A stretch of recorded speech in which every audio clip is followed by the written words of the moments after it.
இன்னைக்கு மொக்கணி லிங்கமா மாறின கதையை பத்தி தான் பார்க்க போறோம். மொக்கணி அப்படின்னா குதிரைக்கு கொள்ளு போட்டு வைக்கிற தோல்பை. திருவாசகம் கீர்த்தி திருவகவல்ல மொக்கணி அருளிய முழுத்தழல் மேனி சொக்காது அகக்காட்டிய தொன்மையும் அப்படின்னு மாணிக்க வாசகர் பாடியிருப்பார். இப்போ மொக்கணி எப்படி லிங்கமா மாறுச்சுன்னு பார்ப்போம். அவிநாசிக்கு பக்கத்துல குட்டகம் என்ற ஊர் வழியா 2 வணிகர்கள் போய்கிட்டு இருக்காங்க. அதுல ஒரு வணிகன் சிவபக்தன். அவங்க 2 பேரும் ஒரு இடத்துல தங்குறாங்க. 2 பேருக்கும் பயங்கரமான பசி. அதனால சாப்பிட்டுட்டு பயணத்தை தொடங்கலாம் அப்படின்னு அங்க தங்குறாங்க. அப்போ சிவபக்தன் ஒருவன் இருக்கான்ல, அவன் எப்பவும் சாப்பிட்றதுக்கு முன்னாடி சிவ தரிசனம் செஞ்சுட்டு தான் சாப்பிடுவான்.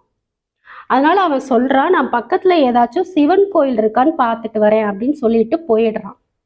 உடனே அவன் கூட வந்தவன் என்ன பண்றான், அவனோட பக்தியை கேலி பண்ற மாதிரி அவன் கொண்டு வந்த மொக்கணி பையை எடுத்து அதுல மணலை நிரப்பி அதை சிவலிங்கம் மாதிரியே ஆக்கி அது மேல ஒரு மாலையும் போட்டு வச்சிடறான். வச்சுட்டு, நண்பா இதோ சிவலிங்கம் கிடைச்சிருச்சு அப்படின்னு கத்தி கூப்பிடுறான். அந்த அப்பாவி சிவபக்தனும் ஓடி வந்து அந்த கோணிப்பைய வணங்கிட்டு 2 பேரும் சாப்பிட்றாங்க. சாப்பிட்டதும் அந்த சிவபக்தன் கிட்ட, நீ நல்லா ஏமாந்தையா, இது வெறும் கோணிப்பை அப்படின்னு சிரிச்சுக்கிட்டே அதை எடுக்க பார்க்குறான். ஆனா அதை அசைக்க கூட முடியல. ஏன்னா அது நிஜமாவே லிங்கமா மாறிடுது. அதை பார்த்ததும் அவனுக்கு ஒரே அதிர்ச்சி.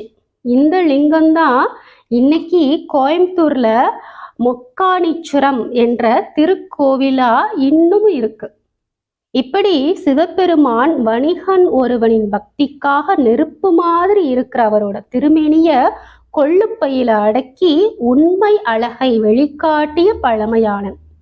அதைத்தான் மாணிக்க வாசகர் மொக்கணி அருளிய முழுத்தழல் மேனி சொக்காது அகக்காட்டிய தொன்மையும் அப்படின்னு அவ்வளவு அழகா பாடியிருக்காரு. இதுதான் மொக்கணி லிங்கமா மாறின கதை. ஓம் நம சிவாய.